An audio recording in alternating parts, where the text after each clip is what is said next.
Hello, नमस्ते, प्रणाम। हमारे पांडे लोकगीत चैनल में सभी भाई बहन का स्वागत है। मैं विवाह गाना सुनाने चल रही हूँ। कैसा लगे आप लोग कमेंट करके लाइक करके बताइएगा, और जो नया होगा सब्सक्राइब कर लीजिएगा।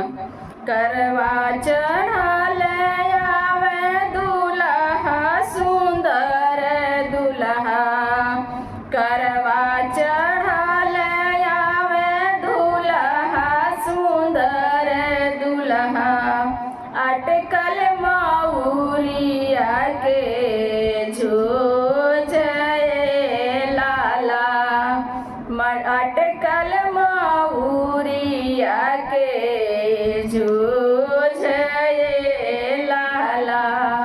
तनिए के दिया ना देखावा हो सुंदर सुहवा, तनिए के दिया ना देखावा ये सुंदर सुहवा, अटकल मऊरिया के झूझ लाला, अटकल मऊरिया के झूझ लाला।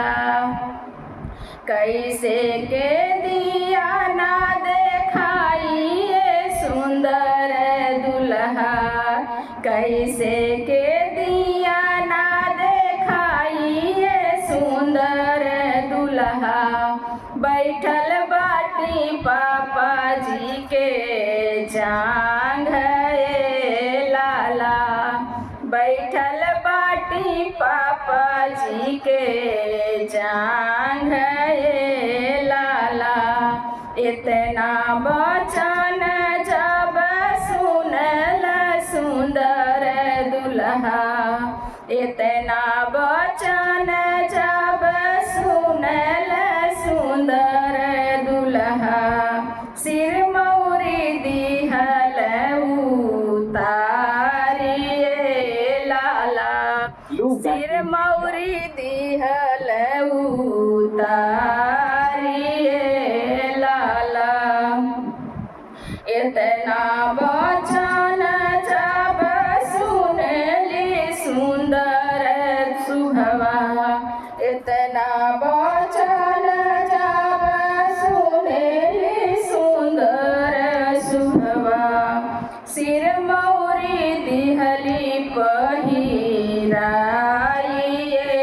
लाला, सिर मौरी दिहली पहिराइए लाला। छोड़ छोड़ सुंदर सिरवा के मऊरी हो, छोड़ छोड़ सुंदर सिरवा के मऊरी हो, बन जइबो जोगिया फकीर लाला, बन जइबो जोगिया फकीर लाला। जब तू ही सुहवा जोगिया फकीर बनबा, जब तू ही दुल्हा जोगिया फकीर बनबा, हमहू जोगिनिया बनी जाबे दुल्हा, हमहू जोगिनिया बनी जाबे लाला। करवा चढ़ल आवे दुल्हे सुंदर दुल्हे, करवा चढ़ल आवे दुल्हे सुंदर दुल्हा, अटकल मऊरिया के झूझ लाला, अटकल मऊरिया के